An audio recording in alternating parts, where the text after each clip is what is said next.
ओम नमः सिद्धेभ्यः।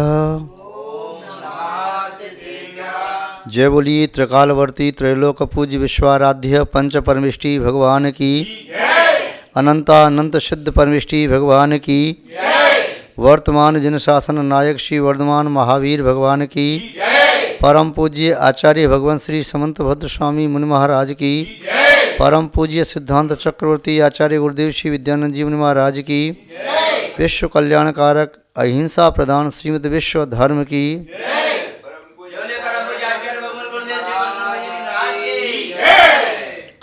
जैनम जयतु शासनम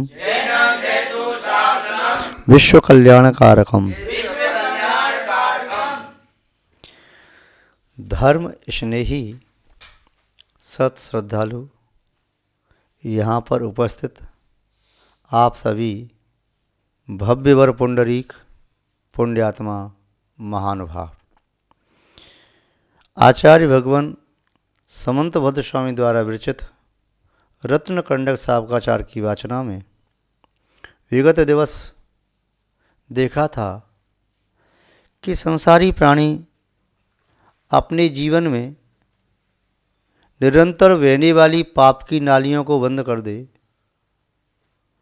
तब उसे भौतिक संपत्ति का संग्रह करने की आवश्यकता नहीं, और पाप की नालियों को बंद नहीं किया तब भी भौतिक संपत्ति को संग्रहित करने की आवश्यकता नहीं, क्योंकि पाप का उदय होते ही चाहे कितनी भी भौतिक संपत्ति इकट्ठी कर ली जाए क्षणार्ध में नष्ट हो सकती है। और पाप का आसव नहीं हो रहा है, निरंतर पुण्य का आसव हो रहा है, तो फिर पुण्य का आसव होने से पुण्य का बंध होगा। उस पुण्य के उदय होने पर भौतिक संपत्ति अपने आप आपको प्राप्त होगी। उसके लिए ऐसे संग्रह क्यों करना, जब आवश्यकता पड़ेगी तब मिलेगी। यह व्याख्या विगत दिवस देख रहे थे। आगे आचार्य महोदय 28वें श्लोक में सम्यक्त्व की महिमा बता रहे हैं। सम्यक्त्व चैतन्य रत्न है, सम्यक्त्व मोक्ष मार्ग का मूल है, सम्यक्त्व प्राप्त होने पर ही ज्ञान सम्यक पने को प्राप्त होता है, वैराग्य सम्यक पने को प्राप्त होते हैं, संयम व्रत आदि सम्यक पने को प्राप्त होते हैं। यदि सम्यक दर्शन नहीं है, सम्यक दर्शन यानी समीचीन दृष्टि, समीचीन दृष्टिकोण, वस्तु ज्यों की त्यों है, देखने का नज़रिया गलत है तो वस्तु गलत ही दिखाई देती है, देखने का नज़रिया गलत है तो व्यक्ति गलत ही दिखाई देता है, देखने का नज़रिया गलत है तो घटनाक्रम गलत ही दिखाई देता है, देखने का नज़रिया गलत है तो उद्देश्य और प्रवृत्ति गलत ही दिखाई देते हैं, देखने का नज़रिया गलत है तो पुनः जिस फल की भी प्राप्ति होती है वो गलत ही दिखाई देता है। इसलिए नज़रिया को बदलते ही नज़ारे बदल जाते हैं, दृष्टि के बदलते ही सृष्टि बदल जाती है। किस्ती मुख बदल ले तो पुनः किनारे बदल जाते हैं। किनारे को उठा करके यहाँ से वहाँ नहीं रखना है। जिस किनारे की ओर नाव की पीठ थी, यदि नाव का मुख बदल दें तो जिधर पीठ है उधर उसका मुख हो जाएगा, जिधर मुख था उधर पीठ हो जाएगी। किनारे को उठा करके यहाँ से यहाँ नहीं रखना है, बस किस्ती को बदलना है। ऐसे ही संसारी प्राणी भव्य जीव अपनी मिथ्या से युक्त दृष्टि को समीचीनता प्रदान कर दे तो समीचीन दृष्टि आते ही फिर उसे संसार में जिन पदार्थों के लिए वह लालायित था, आतुर था, व्याकुल था, तड़फ रहा था, मचल रहा था, ये पदार्थ मुझे मिले मिले मिले, दृष्टि बदलते ही उन पदार्थों से फिर मुक्ति चाहता है। अभी तक उसे मिथ्यात्व की दशा में वैराग्य और सम्यक ज्ञान उसे कष्टकर दिखाई दे रहा था। संयम तप साधना कष्टकर प्रतिभाषित हो रही थी। सम्यक्त्व के अभाव में जो भी धार्मिक क्रियाएं थीं उसे रूढ़ी दिखाई दे रही थीं। सम्यक्त्व के अभाव में उसे धर्म भी उपेक्षा की योग्य वस्तु दिखाई दे रहा था, धर्म भी अनावश्यक चीज़ दिखाई दे रही थी। किंतु सम्यक्त्व प्राप्त होते ही फिर उसे लगता है कि संसार में वैराग्य और ज्ञान ही सुख का कारण है। जो विषय और कसाय मिथ्यात्व के उदय में उसे अच्छे लगते थे वही विषय कसाय सम्यक्त्व के प्रकट होने पर विष के समान प्रतिभाषित होते हैं। सम्यक दृष्टि वे सम्यक्त्व के माध्यम से महत्वपूर्ण हो जाता है, महापुरुषों में बैठने के योग्य हो जाता है, देवों के द्वारा भी सम्माननीय, अर्चनीय, प्रशंसनीय, पूजनीय बन जाता है। यह महत्व उस व्यक्ति का नहीं, यह महत्व उस सम्यक्त्व का है। जैसे उदाहरण के तौर पर देखें, एक सामान्य माता पिता अभी सामान्य हैं, नगर के व्यक्ति भी आकर के उनकी पूजा नहीं करते, किंतु उस दाम्पत्य जीवन में माँ जब गर्भवती होती है तो तीर्थंकर प्रगति का वंद जिसने पहले कर लिया है, ऐसा जीव माँ के गर्भ में आ जाए तो सौधर्म स्वर्ग का इंद्र, सौधर्म इंद्र भी उस कपल की, उस दंपत्ति की पूजा करता है। वह छाया के सम्यक दृष्टि भी होता है, वह अवधि ज्ञानी भी होता है। अगले वर्ष से सौधर्म इंद्र का नियम से मोक्ष जाने का एक नियामक उसका संबंध है, एक नियम है। ऐसा सौधर्म इंद्र भी जिस माता पिता की पूजा कर रहा है, किसके कारण? उस माँ के गर्भ में जो शिशु अवतरित हुआ है वह तीर्थंकर है, वह लोक में धर्म का प्रवर्तन करेगा, अपनी आत्मा का कल्याण करने के साथ साथ असंख्यात जीवों के कल्याण में निमित्त बनेगा। उस जीव के निमित्त माता पिता बने हैं, उसके शरीर के निमित्त माता पिता बने हैं, इसीलिए भी माता पिता भी पूज्य अवस्था को प्राप्त हो गए। महानुभाव, यदि पत्ते के दोने में रसगुल्ला रखा है तो उस दोने को भी व्यक्ति सावधानी से रखता है। यदि किसी मिट्टी के सकोरी में, कुल्हड़ में घी रखा है तो मिट्टी के सकोरे को भी संभाल के रखता है, क्योंकि उसमें रखी हुई चीज़ महत्वपूर्ण है। उस अंतरंग की वस्तु से वह बाह्य वस्तु भी महत्वपूर्ण हो जाती है। किसी कागज़ की पैकेट में यदि नमक पैक है तो उस कागज़ के पैकेट का व्यक्ति ज़्यादा ध्यान नहीं रखेगा, ठीक है देख लूँगा, और उसमें यदि शक्कर हो तो ध्यान ज़्यादा देता है। तो अंदर की वस्तु से बाहर की वस्तु का मूल्य भी बढ़ गया। यदि वह कागज़ चाहे सामान्य कागज़ हो, वह पैकेट चाहे सामान्य पैकेट भी हो, एक सामान्य 2 रुपये के कवर से 10,000 रुपये की कोई शास्त्र पुस्तक पैक की जाती है तो व्यक्ति उस कवर को भी संभाल के रखता है, गंदा हाथ ना लग जाए। कीमत उसके अंदर वह है। महानुभाव, व्यक्ति के पास चाहे कलश स्वर्ण का हो और चाहे कलश मिट्टी का हो, स्वर्ण और मिट्टी के कलश में विशेष अंतर तब पड़ता है जब उसमें रखने वाला पदार्थ विशेष अंतर वाला हो। सोने के कलश में यदि जहर भरा हुआ है और उस जहर को देखते ही व्यक्ति की मौत हो जाए, सूंघते ही व्यक्ति की मौत हो जाए, स्पर्श करते ही व्यक्ति की मृत्यु हो जाए, तो व्यक्ति स्वर्ण के कलश को देखना, सूंघना, स्पर्श करना भी न चाहेगा, उसे पान करना न चाहेगा। मिट्टी के कलश में यदि अमृत भरा हुआ है तब भी व्यक्ति उसे ग्रहण करना चाहेगा। मिट्टी के कलश में दूध भी भरा हुआ है तो ग्रहण करना चाहेगा। मिट्टी के कलश में पानी भी भरा हुआ है, वह उपादेय भूत है तो उसे ग्रहण करना चाहेगा। अंदर रखी हुई वस्तु से बाहर की वस्तु की कीमत भी बढ़ जाती है। महानुभाव, आचार्य महोदय सम्यक की महिमा किस प्रकार से बता रहे हैं, उन्हीं के शब्दों में देखते हैं। सम्यक दर्शन संपन्न मपिमातंग देहजम देवादेवं विदुर्भस्म गूढ़ांगारांतरौजसम। सम्यक दर्शन संपन्न, जो जीव सम्यक दर्शन से संपन्न है, अपि मातंग देहजम, मातंग की देह से उत्पन्न होने वाला यानी चांडाल का पुत्र भी क्यों न हो, किंतु सम्यक दर्शन से सहित है, तो वह भी देवा देवम विदुः, वह भी देवों के द्वारा प्रशंसनीय है। वह किस प्रकार से प्रशंसनीय है? भस्म गूढ़ अंगारा अंतः औजसम।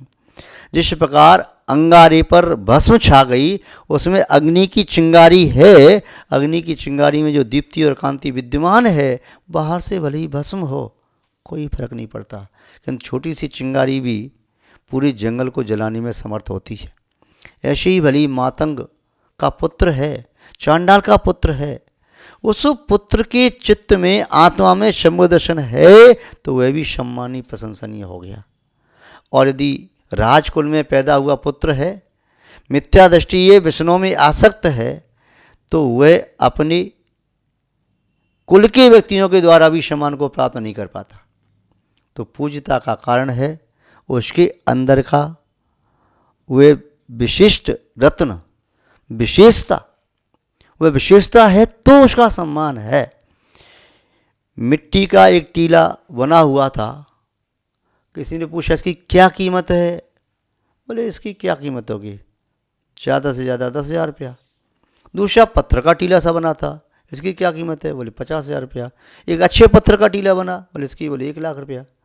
और दूसरा पत्थर का स्थान देखा, बोले 10 लाख रुपया।